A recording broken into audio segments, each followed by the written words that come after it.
ఈ గ్రామంలో ఉండబడి, ఈ పేటలో ఉండబడి, ఈ పోదాలలో ఉండబడి నా తల్లులారా, అక్కలారా, చెల్లెలారా, అదే సమయంలో వివిధ రాజకీయ పార్టీలో పనిచేస్తున్న నా తమ్ములారా, అన్నలారా, చెల్లెలారా, దయచేసి ఈ విషయంలో రాజకీయ భిన్నాభిప్రాయాలు పక్కకు పెట్టుకొని ఒక తాటి మీద నిలబడండి. దీన్ని ముందుకు నడిపించే ప్రతి ప్రయత్నంలో మీ భాగస్వామ్యం సంపూర్ణంగా అందించండి. ఇది నేను కోరుతున్నా. ఈ రాజకీయాలు భిన్నాభిప్రాయాలు మర్చిపోవాలంటే మీలో ఒక మనసులో రావాలి. ఎవరికి ఉన్నది ఇప్పుడు ఆవేదన? లలితమ్మకు ఉంటుంది, తన కొడుకు దారుణంగా చంపబడ్డాడు అని. ఎవరికి ఉంటుంది ఆవేదన? తన అన్న దారుణంగా చంపబడ్డాడు అని చెప్పి రాజేష్ తమ్ముడైన కమల్కు ఉంటుంది. ఆ బాధ మనకు ఉండదు అనుకుంటే ఒక్కసారి ఆ బాధను మనం ఉంచుకోవడం, మనలో ఉండడానికి ఒక ఆలోచించండి. కర్ల రాజేష్ లాంటి ఒక నవ యువకుని పోలీసులు అకారణంగా తీసుకెళ్లి కొట్టి ఆయన అనారోగ్యానికి కారణమై చావుకు కారకులయ్యారు. ఆ పరిస్థితి ఎప్పుడన్నా మన ఇంట్లో మన తమ్ములకో అన్నలకో, మన ఇంట్లో మన బిడ్డలకు వస్తే మనం ఎంత ఆవేదనతో ఉంటామో ఒక్కసారి మీరు కూడా మనసులో పెట్టుకోండి. రాజేష్ లాంటి దారుణమైన పోలీసుల చిత్రహింసలకు గురైన మరణం ఇప్పుడు మనం ఉపేక్షిస్తే, పోలీసు వాళ్ళు ఇంకా మేము చంపినా మమ్మల్ని ఎవరు ఏం చేయలేదని చెప్పి వాళ్ళు ఇంకా అహంకారంతో ప్రవర్తిస్తే, రేపు ఇట్లాంటి ఘటనలు ఎప్పుడో ఒకసారి మన ఇంట్లో జరిగితే, ఆ ఇంట్లో జరిగిన సమయంలో అతను మన కొడుకు కావచ్చు, లేదా మన తమ్ముడు కావచ్చు, మన అన్న కావచ్చు, మన ఇళ్లలో ఎవరైనా మన భర్త కావచ్చు, మన వాళ్ళు, అప్పుడు మన ఇళ్లలో ఎంత ఆవేదన ఉంటుందో. ఇప్పుడు లలితమ్మ ఆవేదన కూడా ఆ విధమైన ఆవేదనగా మీరు భావించుకొని మన జాతిలో ఐక్యత రావాలని, తల్లికి అండగా నిలబడాలని నేను సవినంగా మీకు విజ్ఞప్తి చేస్తున్నాను. మీలో ఆవేదన పెరగాలంటే ఒక్కసారి ఆలోచించండి, భవిష్యత్తులో నా కుటుంబంలో ఇది జరిగితే నాకెంత ఆవేదన ఉంటుందో అని. లక్ష్యానికి అనుగుణంగా మీరు ముందుకు రావాలని నేను సవినంగా కోరుతున్నాను. ఇకపోతే రాజేష్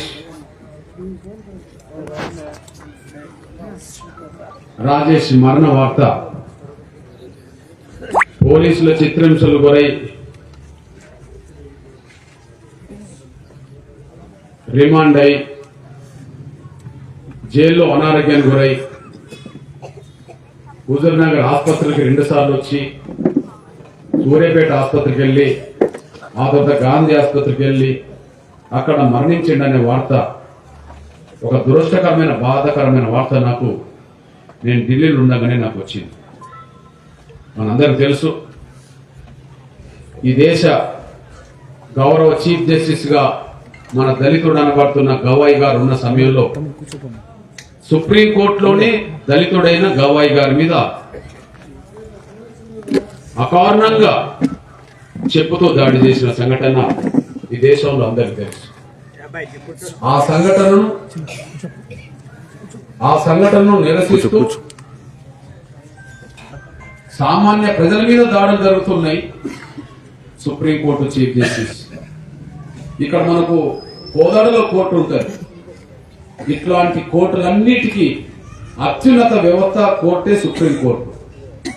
ఇక్కడ జడ్జి ఉంటారు, అట్లనే సుప్రీంకోర్టులో జడ్జీలు కూడా ఉంటారు. అట్లాంటి జడ్జీలందరికీ, ఈ దేశంలో జడ్జీలందరికీ నంబర్ 1 బాస్ చీఫ్ జస్టిస్. మొన్నటి వరకు మన దళితుడు గవాయి గారు, ఆయన మీదనే దుర్మార్గులు చెప్పుతో దాడి చేసి అవమానించారు. అట్లాంటి సంఘటనను దృష్టిలో పెట్టుకొని మా దళితుల మీద దాడులు ఆగట్లేదు. చివరికి దేశ అత్యున్నత న్యాయవ్యవస్థకు బాస్ అనబడుతున్న చీఫ్ జస్టిస్ దళితుల మీద కూడా దాడులు చేయక ఆగలేదు. ఇంకా మా పరిస్థితి ఇట్లా ఉన్నదని చెప్పి దేశవ్యాప్తంగా నిరసన వ్యక్తం చేస్తూ, ఇటు తెలంగాణలోను, దేశవ్యాప్తంగా సౌత్ లోను అక్కడ కూడా నిరసన వ్యక్తం చేస్తూ కార్యక్రమం తీసుకున్న సమయంలో నేను ఢిల్లీలో ఉన్నాను. తర్వాత ఢిల్లీ కార్యక్రమం అనంతరం రాజేష్ మృతి చెందిందనే వార్త నాకు రాజు అక్కడి నుండి వచ్చినాక చెప్పాడు. అప్పటికి ఢిల్లీ చుట్టుపక్కల రాష్ట్రాలు, పంజాబ్, ఉత్తరాఖండ్, హర్యానా, రాజస్థాన్, ఉత్తరప్రదేశ్ రాష్ట్రాల్లో నేను షెడ్యూల్ ప్రకారంగా టైం ఇవ్వడం వల్ల నేను అటు తిరగాల్సిన నేపథ్యం వచ్చింది. ఆ నేపథ్యంలో భాగంగా తమ్ముడు ఇక్కడి నుంచి నాకు ఫోన్ చేశాడు. అన్న, కర్ల రాజేష్ అనే మన దళిత మాదిగ బిడ్డను అకారణంగా పోలీసులు చిత్రహింసలు పెట్టడం వల్ల ఆయన చనిపోయాడు. ఇప్పుడు డెడ్ బాడీ ఇట్లా ఉన్నది, దీన్ని ఏం చేద్దామన్నప్పుడు నేను చెప్పాను, మీరు శక్తి మేరకు ఆ కుటుంబానికి అండగా నిలబడండి. మీకు ఉండబడే శక్తి మేరకు మీరు అండగా నిలబడండి. నిజంగా మన బిడ్డకు అన్యాయం జరిగింది అనుకుంటే గట్టిగా నిలబడండి. అదే సమయంలో స్థానికంగా మన వాళ్ళందరినీ కలుపుకొని పోండి. స్థానికంగా ఉండబడే మన వాళ్ళందరూ ఏ రాజకీయ పార్టీలు ఉన్నా మన బిడ్డలే కనుక వాళ్ళందరినీ కలుపుకొని పోండి, వాళ్ళందరినీ సమన్వయం చేసుకోండి, వాళ్ళ సలహా తీసుకోండి, వాళ్ళ సూచన తీసుకోండి, వాళ్ళ సహకారం తీసుకోండి. దీన్ని మీ లెవెల్ వరకు మీరు ముందుకు తీసుకెళ్ళండి అని చెప్పి నేను రాజుకు చెప్పాను. అదే సమయంలో రాజు అమ్మతో కూడా మాట్లాడించాడు. నేను అమ్మతో కూడా మాట్లాడాను. అమ్మ, నేను ఢిల్లీలో ఉన్నాను, త్వరలో వస్తాను. ఢిల్లీలో ఉన్నాను, త్వరలో వస్తానమ్మా. నేను వచ్చేటప్పటికి పరిస్థితులు ఎలా ఉన్నా నేను వచ్చినాక కుటుంబాన్ని దగ్గరికి వస్తానమ్మా. కుటుంబాన్ని పరామర్శించినాక మీ దగ్గరకు వచ్చినాక అప్పుడున్నబడి సిచ్యువేషన్ ప్రకారంగా ఏం చేయాలో అప్పటి నుంచి ముందుకెళ్తామమ్మా. నేను రావడం మాత్రం ఖాయమమ్మా అని చెప్పడం జరిగింది. అంటే అమ్మకు నేను వస్తానని చెప్పాను, రాజుకోమో దీన్ని ముందుకు నడిపించడంలో రాజీ పడకుండా ముందుకెళ్ళండి, అందరినీ కలుపుకొని ముందుకెళ్ళండి అని చెప్పి చెప్పడం జరిగింది. ఇది చెప్పిన తర్వాత నేను వివిధ రాష్ట్రాలకు వెళ్ళాను. అక్కడ నేను వచ్చి 24వ తారీఖు నాడు వచ్చాను. అప్పటికే సమాధి అయిపోయింది. సాధ్యమైనంత మేరకు పోలీస్ యంత్రాంగం కూడా ఊపిరి పీల్చుకున్నది. ఇక వివిధ కారణాల వల్ల ఊపిరి పీల్చుకున్నది. నేను 24 వచ్చాను. 25వ తారీఖు నాడు 2 కార్యక్రమాలకు వెళ్ళాను. ఒకరు నేను బొంబాయిలో ఉండగానే అందశ్రీ చనిపోయాడు. చెలో ఢిల్లీ కోసం వివిధ రాష్ట్రాలు తిరుగుతున్న సమయంలో నేను ముంబైలో ఉన్నాను, నేను రాలేకపోయాను. కాబట్టి 24 వచ్చిన వెంటనే 25 ఉదయమే నేను అందశ్రీ గారి కుటుంబాన్ని పరామర్శించడానికి వెళ్ళాను.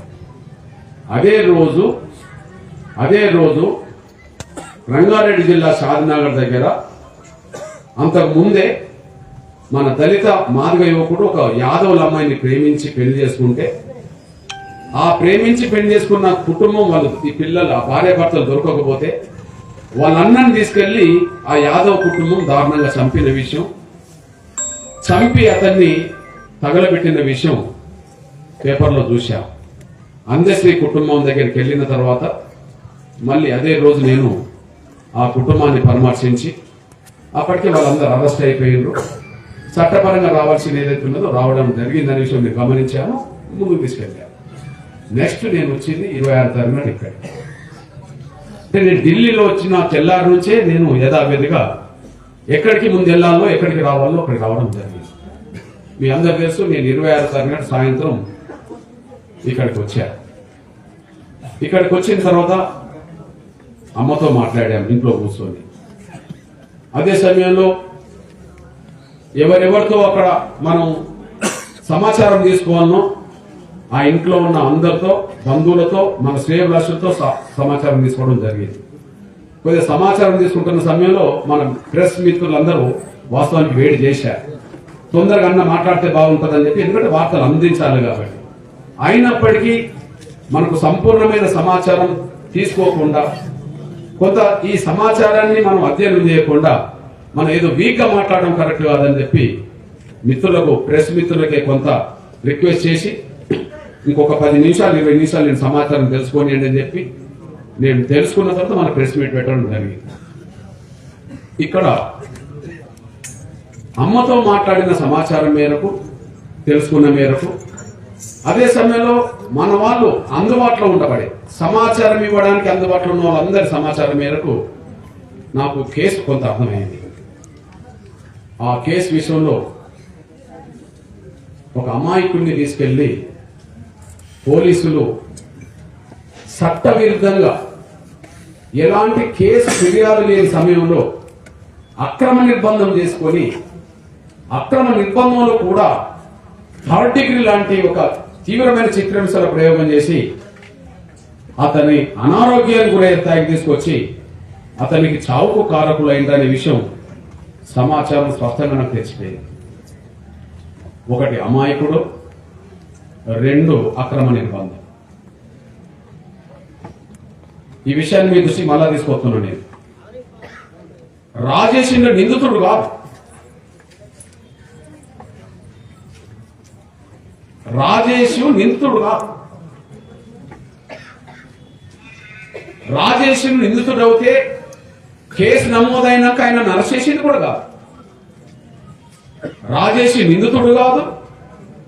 ఒకవేళ నిందితుడని వాళ్ళు పేర్కొన్న రోజు అరెస్ట్ చేసింది కూడా కాదు. ఆయన అమాయకుడు, నాకు అర్థమైంది. వాళ్ళు రుజువు చేసింది. అమాయకుడని నాకు ఎట్లా అర్థమైంది? స్టోరీ వినడం ద్వారా. అక్రమ నిర్బంధం అని ఎట్లా తెలిసింది? తెలుసుకోవడం ద్వారా. అక్రమ నిర్బంధం అంటే ఇల్లీగల్ కస్టడీ అంటున్నాం. ఎట్లా అంటారు? 2 రకాల కస్టడీ ఉంటుంది. లీగల్ కస్టడీ ఉంటుంది, ఇల్లీగల్ కస్టడీ ఉంటుంది. లీగల్ కస్టడీ అయితే కోర్టు ఆమోదంతో తీసుకొని కూడా కస్టడీ తీసుకోవచ్చు. లేదా ఒక కేసులో అరెస్ట్ చేసి 24 గంటల లోపు నిర్బంధంలో పుంజుకున్నా కూడా లీగల్ కస్టడీ.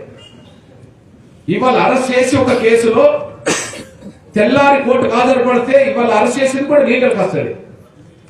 అంటే ఏదైనా ఒక కేసులో అరెస్ట్ చేసి 24 గంటల ముందు, 24 గంటల తర్వాత కోర్టుకు హాజరుపడితే 24 గంటల ముందు చేసిన అరెస్ట్ కూడా అక్రమ నిర్బంధం కాదు, చట్టబద్ధమైన నిర్బంధమే, లీగల్ కస్టడీ.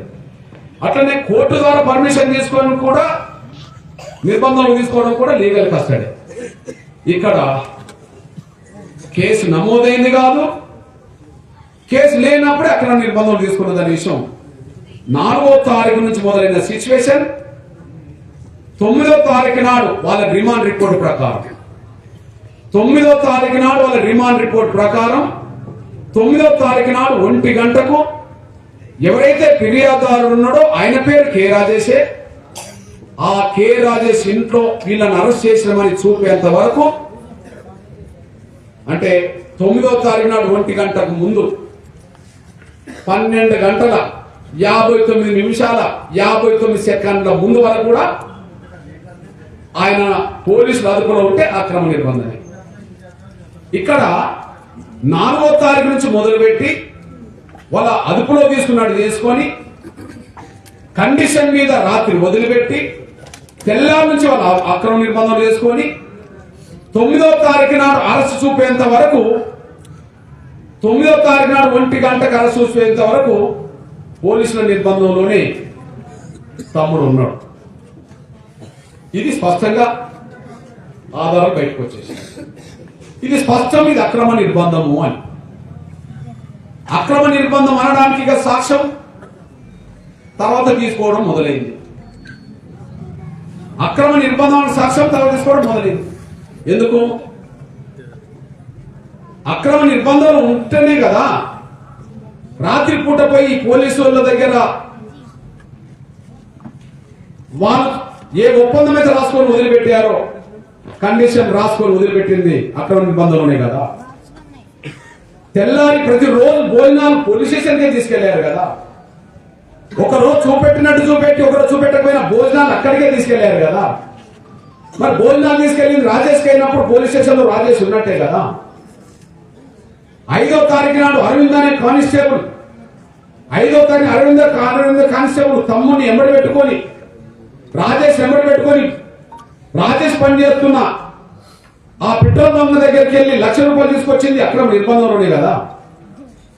రాజేష్ ద్వారానే 4వ తారీఖు నాడు సాయంత్రం పూటనే రాజేష్ స్నేహితుడు అనబడుతున్న ఈ కేసులో 2వ నిందితుడు శేఖర్ ను డిమార్ట్ గార్డ్ అరెస్ట్ చేసింది అక్రమ నిర్బంధంలోనే కదా. తెల్లారి 7 గంటల సుమారు ఈ ఏటోని శేఖర్ తమ్ముడు రాజేష్ వీళ్ళిద్దరు ఇద్దరు పోయే ఏమన్నా అనబడుతున్నా, ఇందులో కేసులు అనబడుతున్నా నరేష్ ను అరెస్ట్ చేపించి తీసుకొచ్చి నిర్బంధనలు పెట్టింది అప్పుడే కదా. ఈ ముగ్గురిని ప్రతిరోజు పోలీస్ స్టేషన్ లోనే పెట్టారు కదా. ఈ ముగ్గురికి భోజనాలు స్టేషన్కి వచ్చినాయి కదా. అప్పటికి వీళ్ళ మీద కేసు లేదు కదా. ఏమని నరేష్ భార్య వాళ్ళ బంధువులు రోజు పోలీస్ స్టేషన్ భోజనం తీసుకొచ్చారు కదా. అప్పటికి వీళ్ళ మీద కేసు లేదు కదా.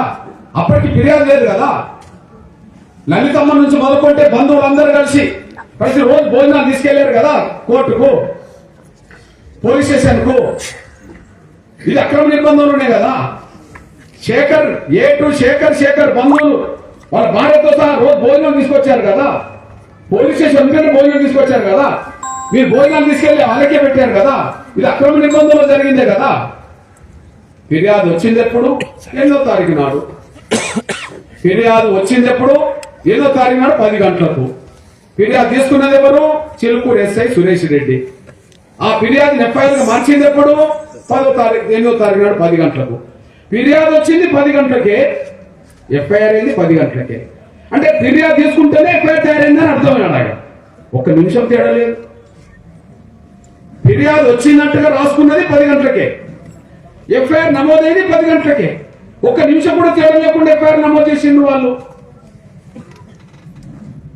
మరి ఫిర్యాదు వచ్చింది 8వ తారీఖు నాడు 10 గంటలకు పోతే, మీరు ఎఫ్ఐఆర్ నమోదు చేసింది 10 గంటలకు పోతే సురేష్ రెడ్డి, మరి ఏ ఫిర్యాదు లేనప్పుడే కోదాడ పోలీస్ స్టేషన్లో పెట్టి కొట్టారు కదా. ఏ ఫిర్యాదు లేనప్పుడే పోలీస్ స్టేషన్లో చిత్రహింస పెట్టారు కదా. ఏ ఫిర్యాదు లేనప్పుడే పెట్రోల్ బంక్ దగ్గర ₹1,00,000 తెచ్చుకున్నారు కదా. అంటే అక్రమ నిర్బంధం అనేది మన వారు చెప్పింది దశల వారిగా రుజువైంది కదా. ఈ రుజువులు అమ్మ చెప్పడం ఎందుకు? ఇక ఈ రుజువులు ఇంకోటి చెప్పడం ఎందుకు? ఈ రోజులు మీ పోలీస్ స్టేషన్ లో సీసీ ఫుటేజ్ బయట పెడతా వస్తాయి కదా. ఎందుకు బయట పెట్టారు? ప్రతి కేసులో పోలీసు వాళ్ళు పలు ప్రాంతంలో నేరం జరిగితే ఆ నేరస్తులు ఎవరో తెలుసుకోవడం కోసం ఆ చుట్టుపక్కల ఉండబడే సీసీ కెమెరాలన్నింటిని పరిశీలించామని చెప్తారు కదా. పలాని ప్రాంతంలో పలాని ఏరియాలో ఒక నేరం జరిగింది, ఒక దొంగతనం జరిగింది, ఒక హత్య జరిగింది, ఒక అత్యాచారం జరిగింది, నిందితులు తప్పించుకొని పోయారు, అసలు ఎక్కడి నుండి తప్పించుకున్నారు, ఎటువైపు వెళ్ళిండ్రు అనే విషయంలో పోయిన కొద్దీ సీసీ ఫుటేజ్లు తీరుతారు కదా. మరి అక్రమ నిర్బంధం కాకపోతే మరి ఈ కోదాడ రూరల్ పోలీస్ స్టేషన్ లో ఉండబడే సీసీ ఫుటేజ్లు బయట పెట్టవచ్చు కదా. ఆ ధైర్యం ఎందుకు లేదు పోలీసు వాళ్లకు? ఇతర కేసుల్లో సీసీ ఫుటేజ్ల గురించి మాట్లాడుతున్నారు కదా. ఇతర కేసుల్లో సీసీ ఫుటేజ్ల వల్లనే నిందితులను పట్టుకున్నామని చెప్తున్నారు కదా. మరి ఇక్కడ మీరే నిందితులైన మీరు ఎందుకు బయట పెట్టుకోవట్లేదు? మీ సీసీ ఫుటేజ్ల సాక్ష్యం మీకు అమ్మోలు చెప్పాల్సిన అవసరం లేదు, ఎవరు చెప్పాల్సిన అవసరం లేదు. 4వ తారీఖు నుంచి మొదలుకుంటే 9 గంటల వరకు అరెస్ట్ చేసేంత వరకు నా తమ్ముడు Rajesh Kodad rural police station లో ఉన్నాడు. చిలుకూరు పోలీస్ స్టేషన్కి వెళ్ళిండ్రు. తీసుకెళ్తే అదే సమయంలో ఇంకొక మండలానికి సంబంధించిన విషయంలో అనంతగిరి పోలీస్ స్టేషన్కి వెళ్ళి ఏలుముద్రలు వేసి తీసుకెళ్లగలిగింది. ఇదంతా అక్రమ నిర్బంధంలోనే కదా. అక్రమ నిర్బంధం అనేది రుజువు అయిపోయింది. 2 అమాయకుడని రుజువు అయిపోయింది. రాజేష్ చేసిన నేరం ఏంటిది? ఆ తల్లి ఎందుకు పెట్టిందో ఇంటి పేరు మారదు కానీ రాజేష్ పేరు. ఆ తల్లి ఎందుకు పెట్టిండో రాజేష్ గాని ఆ రాజేష్ పేరే ఆయన ముంచింది. రాజేష్ అనే పేరు లేకపోతే ఆయనకు ఈ పరిస్థితి కూడా వచ్చేది కాదు. ఎందుకంటే ఫిర్యాదు చేసిన ఆయన పేరు కూడా కె రాజేషే. ఫిర్యాదు చేసిన పేరు కె రాజేష్. ఏంటి కె రాజేష్, కడారి రాజేష్? ఆయన కేసీఆర్ గవర్నమెంట్ లో అనారోగ్యం గురైన సమయంలో ప్రైవేట్ ఆసుపత్రికి వెళ్ళి ఆయన చికిత్స తీసుకున్నాడు. ఆ చికిత్సకి డబ్బు భరించలేని పరిస్థితులు ఉండడం వల్ల సీఎం రిలీఫ్ ఫండ్ కోసం ఆయన పెట్టుకున్నాడు. ఆయన పెట్టుకుంటే అనుకున్న సమయానికి రాలే, అది మర్చిపోయిండు. ఆ తోట ఆయనకు తెలిసిపోయింది. ఈ మధ్య కాలంలో తెలిసిపోయింది. 4 ఏళ్లకు తెలిసిపోయింది. ఏమని తెలిసిపోయింది? ఆయన మల్లెవ దగ్గరకు పోయిండు. మరెవరి దగ్గరికి పోయిండు, ఏమని తెలిసిపోయింది? నీ డబ్బు ఎప్పుడో నీ పేరు మీద వచ్చింది కదా అని చెప్పి, నా పేరు మీద ఇంకా రాలేదు, నేను తీసుకోలేదంటే ఫలాని బ్యాంక్ అకౌంట్ ఫలాని కోదాడకు సంబంధించిన దాంట్లో కె రాజేష్ లో పడ్డాయి అని చెప్పేసింది. ఇంకా అది ఆయన కె రాజేష్, ఈ కె రాజేష్. మరి కె రాజేష్ బ్యాంక్ అకౌంట్లు ఎందుకు పడ్డాయి? ఏటు అనే శేఖర్ స్నేహితుడు, ఏటు అనే శేఖర్ ఇంటర్మీడియట్ స్నేహితుడు.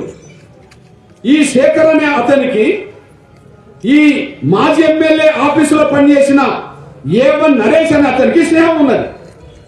A1 నరేష్ అనే టైంకు మన రాజేష్ కు స్నేహం లేదు. ఆయన ఎవరు ఈయనెవరో తెలియదు. ఆ ₹1,00,000 వచ్చిన విషయం, కె రాజేష్ పేరుతో వచ్చిన విషయం A1 కు తెలుసు. ఆ A1 కు స్నేహితుడైన A2 దగ్గరికి వెళ్ళి ₹1,00,000 మనకు వస్తున్నాయి, అయితే కె రాజేష్ పేరుతో మనకు వస్తాయి, నీకు ఎవరన్నా స్నేహితులు ఉన్నా తెలిసిన వాళ్ళు ఉన్నా ఆ కె రాజేష్ బ్యాంక్ అకౌంట్ నువ్వు తీసుకుంటే అకౌంట్ లో జమ అవుతే మనం తీసుకోవచ్చు అనుకుని వాళ్ళ ప్లాన్ చేసుకున్నారు. దాని ప్రకారంగానే ఈ A2 అనబడుతున్న ఈ శేఖర్ ఇంటర్మీడియట్ స్నేహితుడు, నిరంతరం రోజు కలుసుకునేటోళ్ళు కాబట్టి, రాజేష్ నాకు ఒక ₹1,00,000 వస్తున్నాయి, నాకు తెలిసిన వాళ్ళు ఫలానా నుంచి గవర్నమెంట్ నుంచి వస్తున్నాయి, దయచేసి నాకు బ్యాంక్ అకౌంట్ లేదు, నీ పేరు మీద నేను వేసుకొని తీసుకుంటానంటే, స్నేహితుడు కదా అని చెప్పి బ్యాంక్ అకౌంట్ ఇచ్చాడు. ఆ బ్యాంక్ అకౌంట్ కూడా చెక్ వచ్చింది, ఆ చెక్కును అకౌంట్లో వేశారు. వేసిన తెల్లారి మళ్ళీ చెక్ డబ్బులు తీసుకున్నారు. డబ్బులు తీసుకున్న వెంటనే మళ్ళా A2 తీసుకున్నాడు. A2, A3, A1 పంచుకున్నారు. ఇక్కడ మీ దృష్టికి తీసుకొస్తున్న అమాయకుడని, నా తమ్ముడు అమాయకుడని మీ దృష్టికి తీసుకొస్తున్న రాజేష్ అమాయకుడు. అమాయకుడని నేను ఇప్పుడు ధృవీకరణ ఎందుకు చేస్తున్నా? నా తమ్ముడు ఇలా నేరస్తుడు కాదు. ఒకవేళ కె రాజేష్ బ్యాంక్ అకౌంట్ ద్వారా డబ్బులు వచ్చి ఆయన డ్రా చేసుకొని ఆయనే తీసుకున్నా, లేదా తీసుకున్న దాంట్లో పంచుకున్నా, ₹1,00,000 ఈయన పేరు మీద వచ్చినప్పుడు ఈయనే తీసుకున్నా, లేదా ఈయన తీసుకొని అందులో భాగస్వామి అయితే అందులో పంచుకున్నా, నేరంలో భాగస్వామి. ఈయన మొత్తం తీసుకుంటే మొత్తం నిందితుడైతాను, కానీ పంచుకుంటే అందులో భాగస్వామి అతను. ఈయన తీసుకున్నది లేదు, పంచుకున్నది లేదు. రాజేష్ తీసుకున్నది లేదు, పంచుకున్నది లేదు. కేవలం శేఖర్ స్నేహితుడు అనే పెద్ద బ్యాంక్ అకౌంట్ ఇస్తే అకౌంట్ లో డబ్బు వచ్చింది, డబ్బు వాళ్ళు తీసుకున్నారు. అందుకు సాక్ష్యం నేను చెప్పద్దు. రాజేష్ అమాయకుడు. అమాయకుడిని తీసుకెళ్లి అక్రమ నిద్ర పెట్టి చిత్రహింస పెట్టి చంపారు. అమాయకుడు అనడానికి సాక్ష్యం సోదరులారా, ఫిర్యాదు చేసింది ఎవరు? కె రాజేష్. ఫిర్యాదు తీసుకున్నది ఎవరు? సురేష్ రెడ్డి. ఎఫ్ఐఆర్ నమోదు చేసింది ఎవరు? సురేష్ రెడ్డి. రిమాండ్ రిపోర్ట్ తయారు చేసింది ఎవరు? సురేష్ రెడ్డి. ఎవరు రిమాండ్ చేశారు? సురేష్ రెడ్డి రిమాండ్ చేశారు. ఇక్కడ సురేష్ రెడ్డి రిమాండ్ రిపోర్ట్ లో మీరు 8వ పేజ్ చూసుకోండి. సురేష్ రెడ్డి రాసిన రిమాండ్ రిపోర్ట్ లోనే ఈ A1 అన్నట్టు 80,000 తీసుకొని 10,000 A2కి ఇచ్చిండు, శేఖర్కి ఇచ్చిండు, మళ్ళీ 3,000 శేఖర్కే ఇచ్చిండు, 7,000 A3కి ఇచ్చిండు అన్న. 80,000 ఎవరు తీసుకున్నారు? A1 తీసుకున్నాడు. 10,000 ఎవరికి ఇచ్చిండు? శేఖర్కి ఇచ్చిండు. 80,000 10,000 ఎంత అయింది? 90,000. మళ్ళా 3,000 A1 ఎవరికి ఇచ్చిండు? శేఖర్కి ఇచ్చిండు. ఎన్ని వేలు అయిపోయినాయి? 93 అయిపోయినాయి. మరి 7,000 ఎవరికి ఇచ్చిండు? ఈ A1 A3కి ఇచ్చిండు. ఎంత అయిపోయింది? 1,00,000 అయిపోయింది. ఈయన తీసుకున్నది ఏంది? ఏం లేదు. ఈ రిపోర్ట్ నాది కాదయా, ఈ రిపోర్ట్ నాది కాదు కదా, ఇది రిమాండ్ రిపోర్ట్ కదా, కోర్టుకు సమర్పించింది మీరే కదా, కమిషన్ ముందు పెట్టింది మీరే కదా, కోర్టుకు సమర్పించింది మీరే కదా. మేము కోర్టులోనే తీసుకున్నాం, ఇది బయట తీసుకోలే. ఇది కోదాడ కోర్టులో కోర్టు ఆమోదంతో తీసుకున్నది. ఇది వాస్తవం కాదని హైకోర్టులో చూశాం. హైకోర్టులో ఇదే ఇచ్చింది. అంబేద్కర్ తీసుకొచ్చిన దాంట్లో ఎస్సీ కమిషన్ కి ఇచ్చింది ఇదే. మరి ఇలా నిందితుడు ఎట్లా అవుతాడు? ఇలా నిందితుడు కాదు కదా. ఈ పోలీసు వాళ్లకు మానవత్వం ఉంటే, కేసును నిజాయితీగా పరిశీలించాలని చిత్తశుద్ధి ఉంటే ఈయనను సాక్షిగా తీసుకోవచ్చు. ఎందుకు?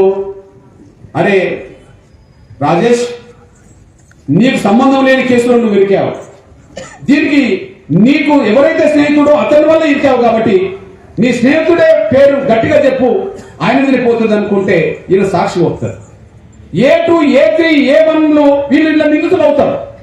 A1, A2, A3 నిందితులే, ఎందుకంటే పంచుకున్నారు.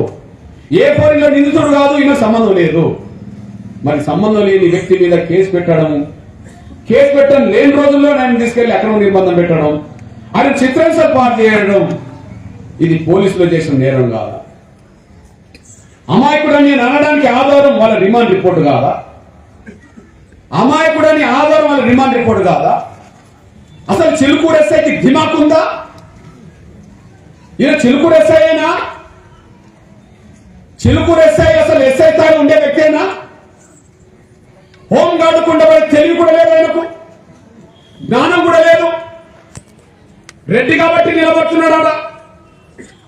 ఈయన ఈ రిమాండ్ రిపోర్ట్ లో నేరం జరిగింది ఎక్కడని రాస్తాడు? రామపురం గ్రామం, మేలచెరు మండలం రాస్తాడు. మరి నేరం జరిగితే అక్కడ పోలీస్ స్టేషన్ కదా చూడాల్సింది.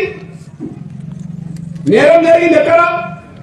రామపురం గ్రామము, మేలచెరు మండలం రాస్తాడు. చిలుకూరు మండలం ఎట్లదో మేలచెరు మండలం అట్లా.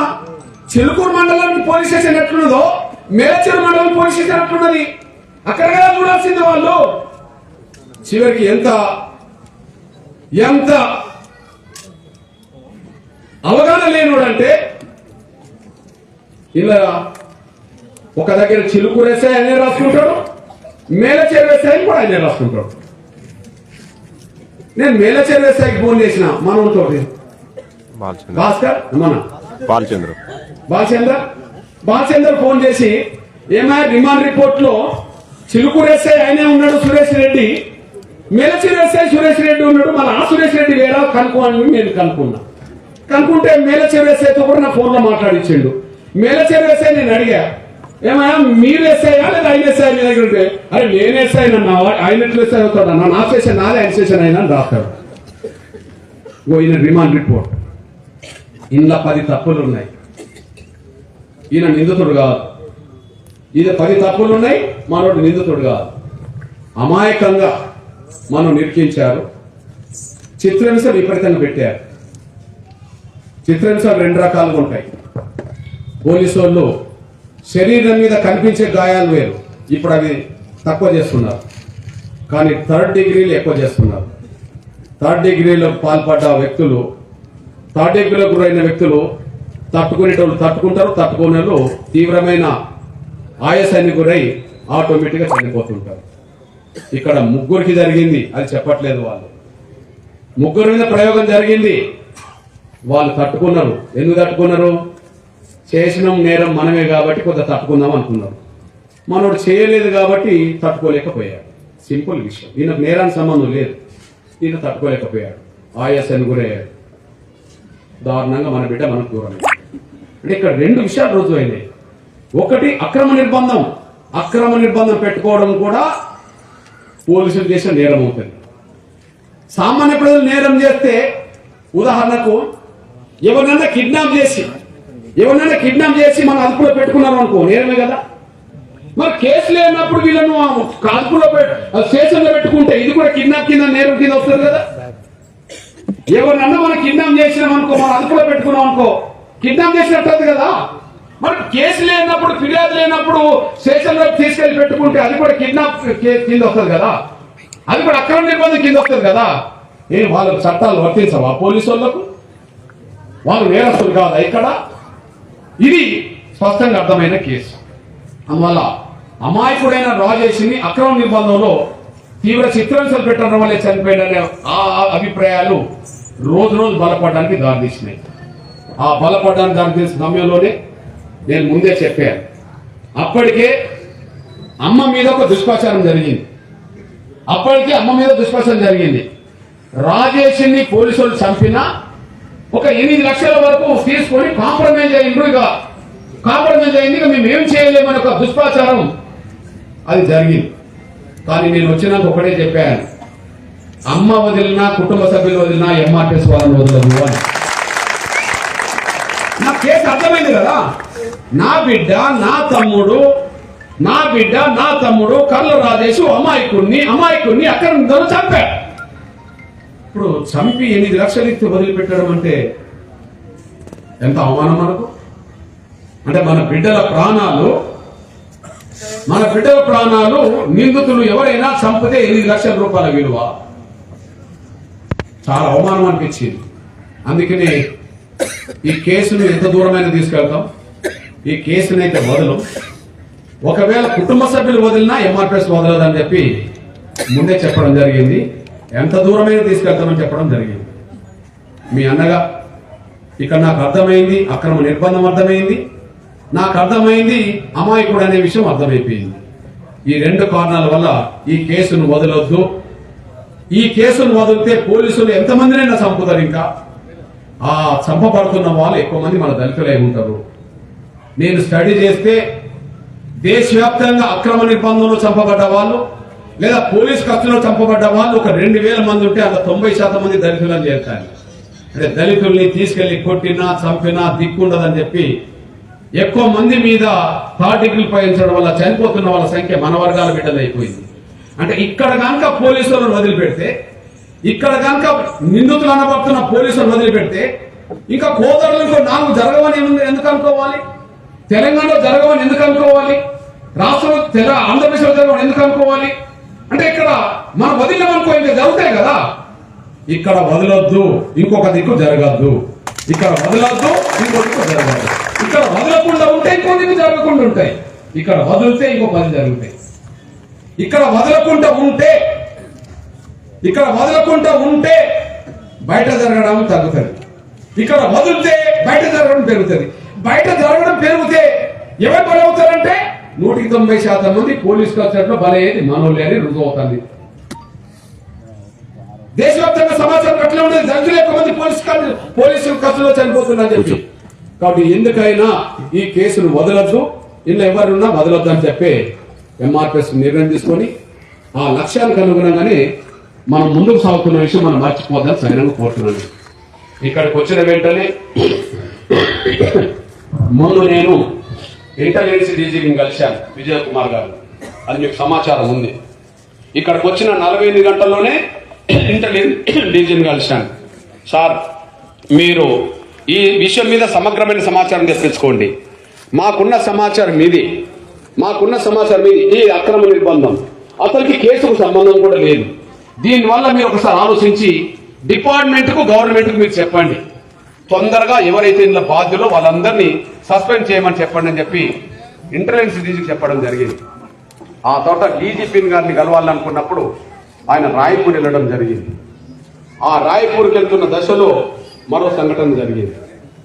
ఆ సంఘటన ఏంటంటే ఎస్సీ జాతీయ కమిషన్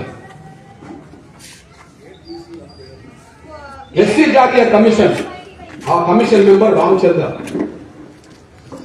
ఎప్పుడైతే మనం ఇక్కడికి వచ్చాము, ఇక్కడికి వచ్చిన వెంటనే ఇంటెలిజెన్స్ డీజీని కలిశాను. ఇంటెలిజెన్స్ డీజీని కలిసి వచ్చిన వెంటనే ఎస్పీ గారిని కలిశాను. ఎస్పీ గారిని కలిసిన వెంటనే నాకు అర్థమైపోయింది, కొన్ని సాక్ష్యాలు వెలుగులోకి వస్తున్న విషయం అర్థమైపోయి